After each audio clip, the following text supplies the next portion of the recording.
Hi, everybody. Welcome back from your break. My name, again, is Maureen Hahn, President and CEO of the Canadian Council on Rehabilitation and Work. I'm excited to welcome you to this parallel session, Forecasting Strategies for Inclusion in the Future of Work, Preliminary Findings from a Delphi Study. And with that, I'm going to put it over to our presenters, Arif and Kay, for their leadership for the next little while with us. Thank you so much. Great. Thank you so much, Maureen. And thanks to those who are tuning in today. We're absolutely delighted to be presenting. So my name is Arif Jetta, and I'm a scientist at the Institute for Work and Health. And I'm joined by my colleague, Kay Nasir, who's a project coordinator and who kind of leads this entire initiative. So we're really excited to be presenting some findings today. And so the overall goal of this afternoon's session is to present a recent Delphi survey that we have conducted or we're currently conducting. In this presentation, we're going to be describing what a Delphi survey is and how it can be implemented. We're also going to describe preliminary findings on strategies for inclusion that could support employment in the future of work for young persons with disabilities that have emerged from this Delphi survey. One thing to note, this presentation is both multimedia enabled and very interactive. And so what we're actually going to do as we get closer to the end of this presentation is to simulate a portion of the Delphi survey. And we're going to actually ask you to participate in a mock portion of the Delphi survey where you can rate strategies for inclusion. So we'll instruct you as we go through the presentation as to how you can participate, and hopefully it's clear. And if not, feel free to ask some questions and we can field them. Next slide, please, Kate. Before I begin, I just want to acknowledge our generous funding support from Accessibility Standards Canada. I also wanted to acknowledge our research team from the Institute for Work and Health and University of British Columbia. And lastly, but not least, I wanted to acknowledge our community and academic partners who have provided essential support as we have tried to ground our research in the lived experience of persons living with disabilities. Next slide. So a quick plug, and this is a really important one. We're actively recruiting participants to complete the Delphi survey. So we hope that after this presentation, you'll feel excited to contribute and you'll log on to our webpage and complete the Delphi survey. And there's actually a good chance that myself or Kay have actually reached out to you to participate. And if you haven't, we hope that you will. Here is the QR code, and it's on the screen. We're going to pop it up at the end of the presentation one last time, just in case you don't capture it in this current beginning part of this presentation. And just to note, for our Delphi survey, we're looking for young persons with the lived experience of a disability. We're looking for service providers, employment service providers, policymakers, labor market experts, and other persons who may have professional or personal experiences supporting the employment of persons living with disabilities in the working world. Next slide. So as noted earlier, our presentation is interactive. And so at the end of the presentation, we're going to pop up several questions and we're going to pose them to the audience. And this will allow you to engage in the Delphi survey process. And it's going to be kind of like a mock version of the Delphi survey. And so no real data is being collected. We're not capturing anything that we're going to incorporate in the research. It's just to give you a sense of how we have collected data in the past. And so to participate in this, we're going to ask you to log on to slido.com. And that's spelled SLIDO.com. And once you get to Slido, enter the passcode 1141555. And that will bring you to just this like set of questions that'll pop up amongst the slides and will allow you to participate in the survey process. We'll provide you with these recommendations or these instructions one more time when we get to the appropriate point in our presentation. Okay, next slide. Okay, enough about the instructions and the background to our research. Let's get into some of the content that informed what we're doing here today. So our Delphi study aimed to examine strategies for inclusion in the future of work. You've heard this term quite a bit, but when we define the future of work, we're defining it as the large scale and rapid digitization and automation of diverse domains of our working life. When we at the Institute for Work and Health talk about the future of work, we're not just talking about technological changes, we're also considering social, demographic, political, as well as environmental changes. What's important here is that discourses on the future of work highlight that these changes are dramatic and they're widespread, and they're going to change every industry and transform all aspects of our working life. And that's what many talk about when they consider this concept of future of work to be important. Trends in the future of work are occurring on top of ongoing changes that we've already experienced over the last 10 years, and especially amidst the COVID-19 pandemic. And this includes industrial shifts, like the move from manufacturing settings to more knowledge-based jobs in Canada, the growing offshoring of work, the growth in non-standard work arrangements, like the growth in gig work. These are all changes that we've seen, and they have the potential to be exacerbated as the future of work is realized. Next slide, please.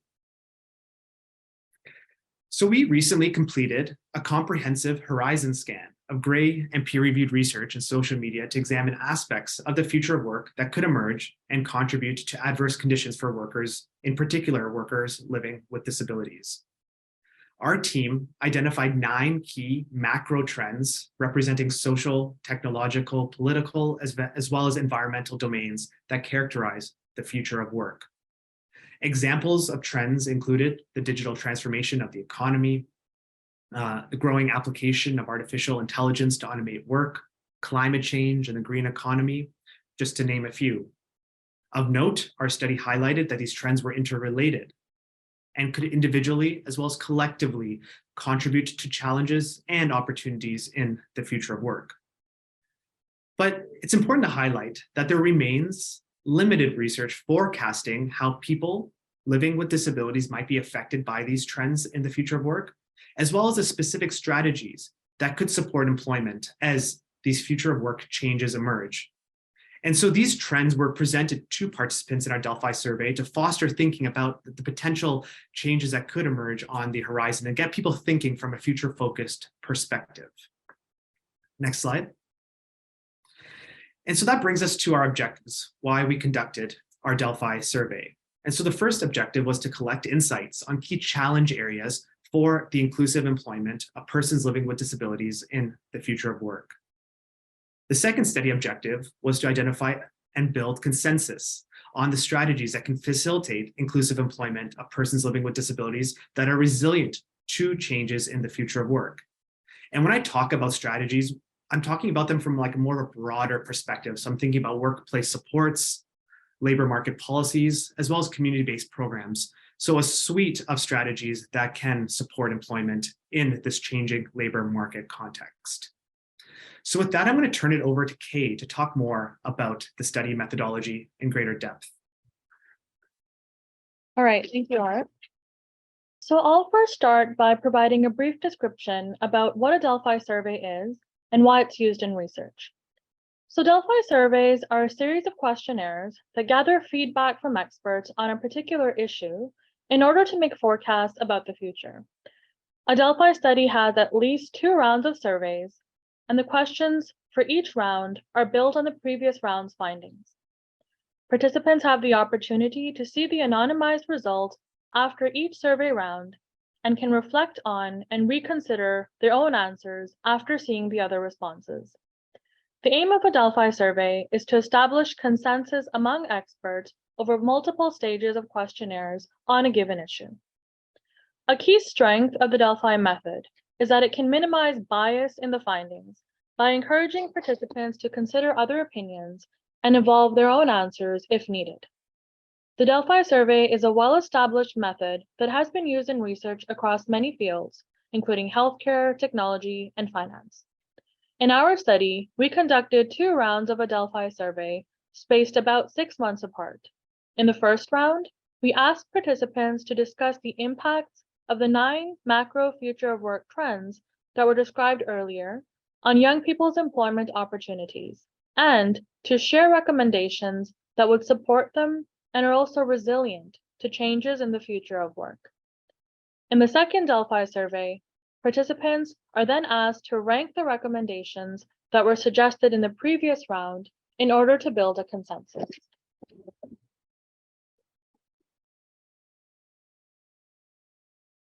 So we conducted recruitment for the first round of the Delphi survey from May to October 2021. Our participants were recruited from across Canada, and they belonged to one of two groups: young people between the ages of 18 to 35 who had lived experience with disability, or key informants who had expertise in the area of policymaking, disability and employment, labor markets, or strategic foresight.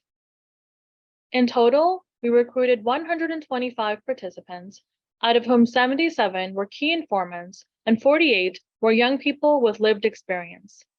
Out of these 125 participants, 94 agreed to take part in the follow-up survey. We conducted our Delphi survey using an online platform and took multiple steps to ensure that the survey was accessible. So we received guidance from our advisory panel, which consists of young adults with disabilities, to ensure that the surveys were in accordance with universal design principles. Our full protocol was recently published in the peer-reviewed journal BMJ Open. So in the following slides, I'll now present some examples of the survey questions from the first round of the Delphi. So all participants were presented with different trends reflecting changes in the future of work, which were based on the research conducted in the comprehensive horizon scan that Arif discussed earlier. Within the context of each of these trends, we asked participants to highlight the most significant challenge areas and rate the impact it could have on sustainable employment. Participants were also asked to elaborate on their rating using open text boxes. Next, we asked participants to brainstorm potential solutions to address the challenges that could emerge that were related to that trend. Accordingly, this stage in the Delphi process was open-ended. So after analyzing the results from the Delphi survey, we identified 6 core challenge areas across all 9 future of work trends that participants identified as creating barriers for the inclusive employment of people living with disabilities. These were the impact of advanced digital technologies, artificial intelligence in human resource decision-making, digital globalization, cultural tensions around workplace inclusivity, climate change, and external shocks speeding up the pace of change, such as the COVID-19 pandemic. In the next step, we then synthesized the potential recommendations that were put forward by participants, which corresponded to each of these 6 core challenge areas. These recommendations were then later fed directly into the questions in the second Delphi survey, allowing participants to rank these recommendations, which would then help us reach a consensus on the strategies that would be most effective in supporting people with disabilities in the future of work. So findings from the first round of the Delphi survey were summarized in a report that was shared with all participants before they took part in the second Delphi. We also created short videos that were shared with the participants as part of the second round of the survey, which summarized the findings in an engaging and accessible format. Both the report and the short videos were utilized as a resource to inform participants' responses to the second round of Delphi questions. Having these resources also gave participants the opportunity to consider others' responses and reflect on their own before making the rankings. So in the second round of the Delphi survey, participants are presented with different recommendations for inclusion that correspond with each of the 6 challenge areas, all of which were identified in the first Delphi, as I mentioned earlier. Using the videos and the report as a guide, participants are asked to rank each recommendation across these 6 challenge areas in terms of its importance for addressing that challenge and for facilitating the inclusion of people living with disabilities in the labor market. The goal of the rankings is to establish consensus on the best strategies to create more inclusive workplaces in the future of work. We also hope to identify outlier recommendations, which may be important for some people, but less important for others. And as Arif mentioned, recruitment for the second Delphi survey is currently ongoing, and we aim to close it down at the end of this year. And with that, I'll turn the presentation back over to Arif. Thanks so much, Kay, for walking us through the methodology. Okay, now we've reached the interactive portion of the presentation. And so our plan is to engage all of you in the Delphi process. Again, this is not research that we're collecting. This is all a mock situation, so don't worry about any data being collected. And so here are the instructions. Over the next few slides, we're going to present you with a short video based on findings that emerged directly from the first round of the Delphi survey, as Kay described. After the video, we're going to ask you to log on to slido.com. And you can do this on your cell phone or your computer. And once you do, a question will emerge that will ask you to rank the strategies for inclusion that were presented in the video. Now, if you don't want to participate in this section of the presentation and you don't feel like logging in, or you're not able to log into the website slido.com, no worries. Either you can work through the ranking in your head, or you can type it into the Q&A, totally fine. We just thought we would leverage technology to facilitate this conversation. So we hope this works. We're going to try our best to navigate through the use of this technology, and hopefully you'll enjoy it. So next slide, please. So in the first summary video that we're going to show you that emerges based on the Delphi survey, we're going to describe challenges associated with globalization in a working world where digital technologies are being increasingly leveraged. Related to digital globalization, we're going to describe the negative as well as the positive implications that are related to strategies for inclusion, as well as strategies for inclusion. Following the video, we'll proceed to the Slido window, which will allow you to vote on which strategies you think will be most effective to support inclusive employment and address challenge areas. So with that, Kate, over to you. Thank you, Arif. So if you can give me a minute, I will open up the video and get that started.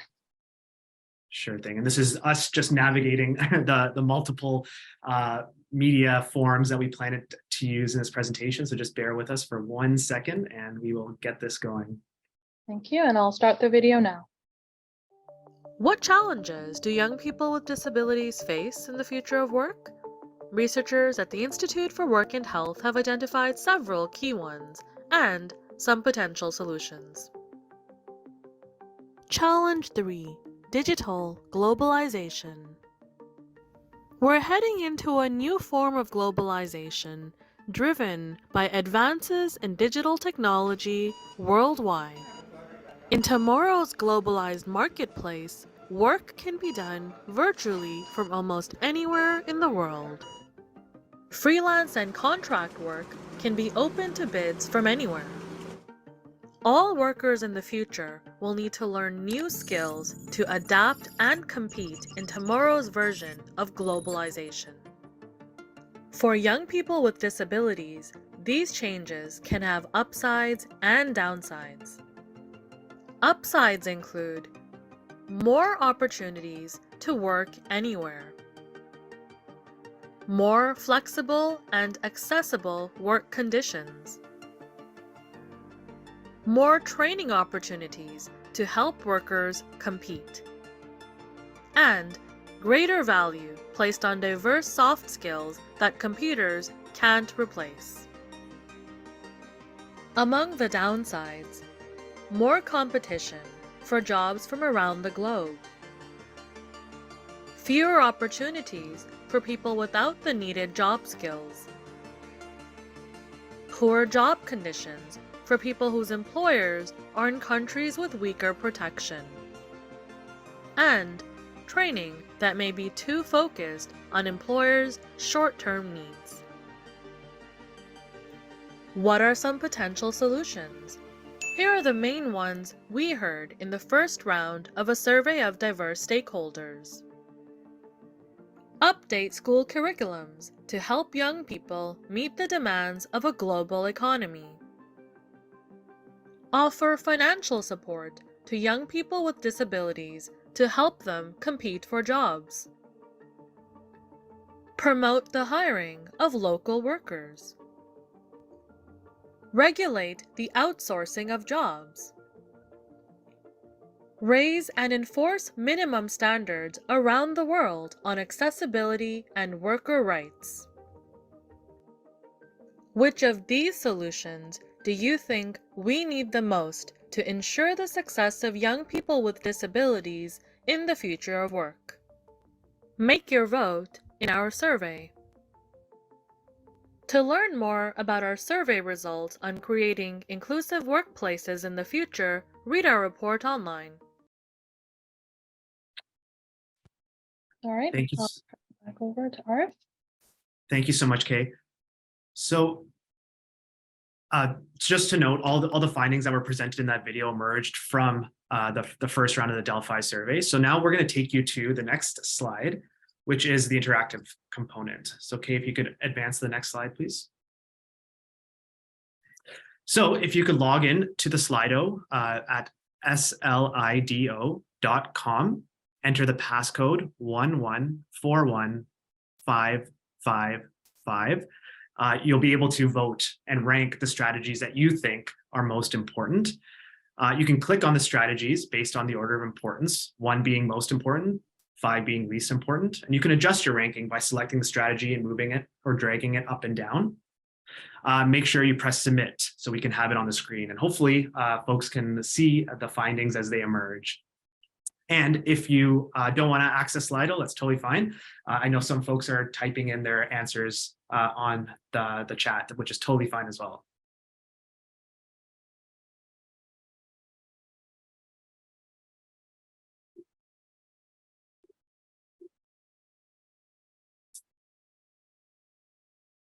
So we'll give folks a couple minutes to vote. And so far we have 29 votes.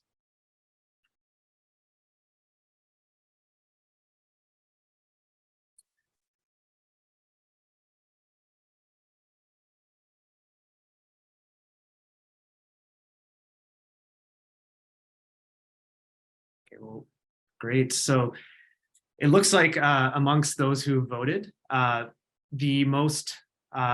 the most cited or the most important strategy that folks have talked about is related to educational curriculums to ensure that young persons with disabilities are able to meet the demands of a global economy. So bringing the importance of these like skilling needs, that seems to be a consensus that's been reached based on this online Delphi that we've conducted, as well as the importance of providing financial supports to young persons with disabilities to help them compete for jobs. So I think that kind of aligns with the first recommendation that was put forward. And I guess one of the least voted on strategy for inclusion was regulating the outsourcing of jobs. So making sure that work stays in Canada, which is interesting because I think folks on this webinar seem to think that globalization might be inevitable. So restricting jobs within a local marketplace could be challenging. But if that's the case, then skilling really needs to be a focus. So that's interesting. We came to some very insightful comments or insightful insights, if that makes sense, in this first round of our Delphi survey. Great. So let's try this one more time. So we have one more video that Kay will share. And so Kay, you can start pulling it up while I speak. In our second summary video, we're going to describe the challenges associated with climate change for persons living with disabilities that emerged from the first round of our Delphi survey. Related to climate change in this video that Kay will show, we'll describe the negative as well as the positive implications, and there could be some related to an emerging green economy, as well as related strategies for inclusion. Similar to the last challenge area, we're going to ask you to vote on the strategies that you think are most important to support inclusive employment. So, Kate, over to you. All right, thank you. I'll start the video now. What challenges do young people with disabilities face in the future of work? Researchers at the Institute for Work and Health have identified several key ones and some potential solutions. Challenge 5: Climate change. Climate change will increasingly affect work conditions and job options in the future of work. Natural disasters such as wildfires, floods, and droughts can damage roads and buildings, making work difficult or impossible. Outdoor workers such as farmers, construction workers, and tour guides can be particularly affected. As the world takes steps to tackle climate change, some industries like oil and gas can be in decline, but others like renewable energy, waste reduction, and sustainable design can grow. For young people with disabilities, these changes can have positives and negatives. Positives include more work going online in response to climate change and more jobs created in the green economy. The negatives include job loss in regions or industries affected by climate change, more stressful or unsafe conditions, especially for outdoor work and commutes to work, and tackling climate change resulting in less funds to improve accessibility. What are some potential solutions? Here are the main ones we heard in the first round of a survey of diverse stakeholders. Support workers with disabilities in industries affected by climate change. Make public transit more accessible for people with disabilities. Expand options for remote and flexible work. And encourage workplaces to prepare for the impact of weather emergencies on people with disabilities. Which of these solutions do you think we need the most to ensure the success of young people with disabilities in the future of work? Make your vote in our survey. To learn more about our survey results on creating inclusive workplaces in the future, read our report online. Thanks so much, Kay. So we're going to bring you back to our presentation. And here you'll have the opportunity to now rank the strategies that we put forward in this video in order of their importance for addressing climate change in the future of work and its impact on inclusive employment. So on your Slido window, you'll see the opportunity to rank strategies that you think are most important. So we ask you to do that, or feel free to type in the strategy that you think is most important into the chat function, and we can capture it in our discussion. We'll give folks a couple seconds to vote on their strategies.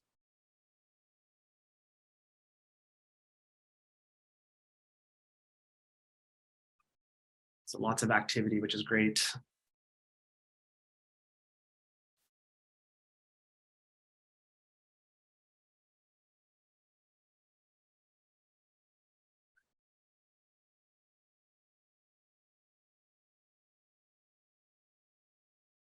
Still sees a few folks typing in.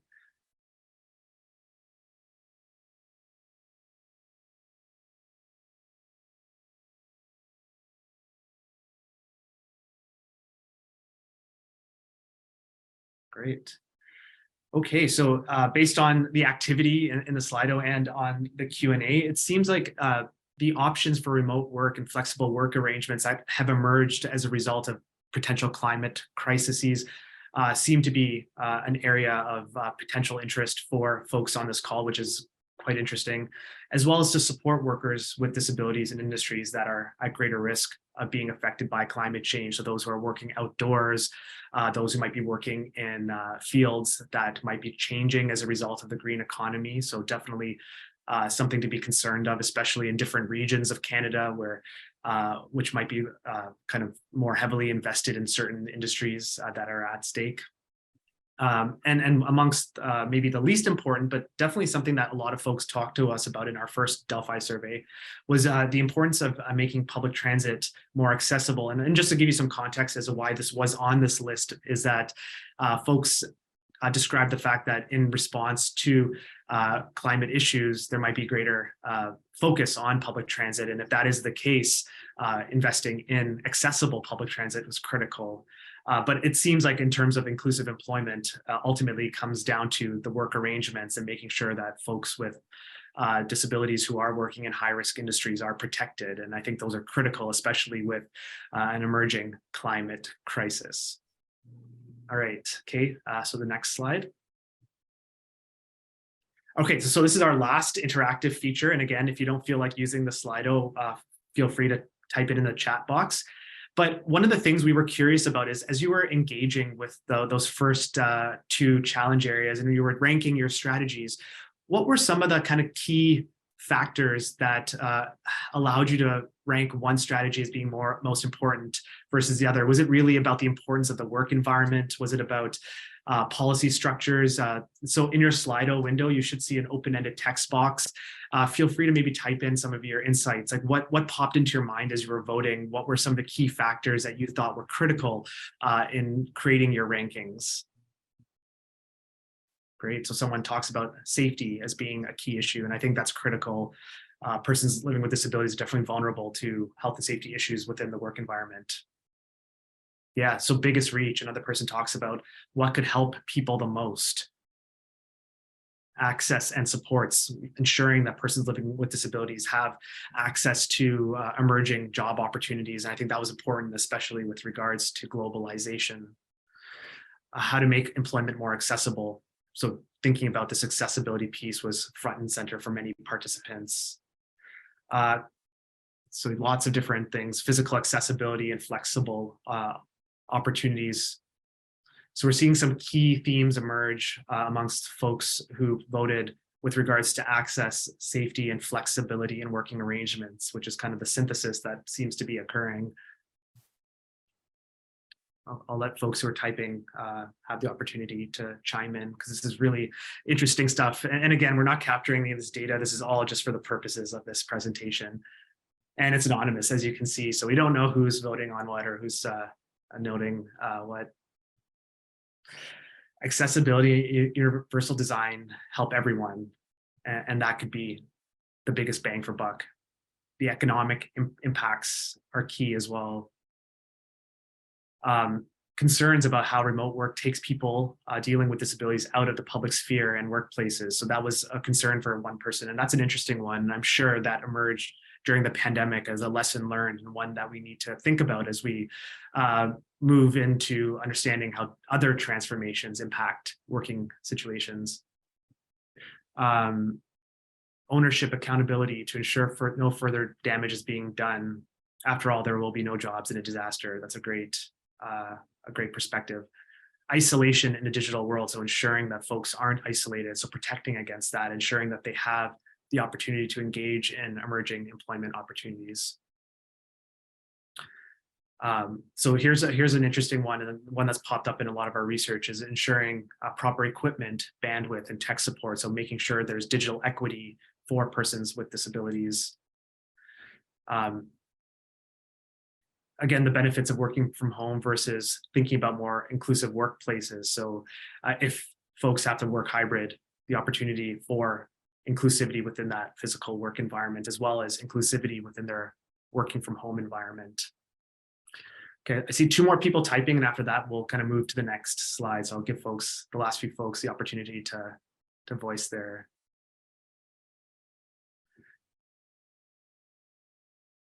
So one person talks about research on climate change, even pre-pandemic, putting a lot of emphasis on hybrid work environments. So ensuring that when we do kind of devote time into this hybrid work environment, it's done in an inclusive manner. And ways to distinguish or diminish stigma against persons with disabilities.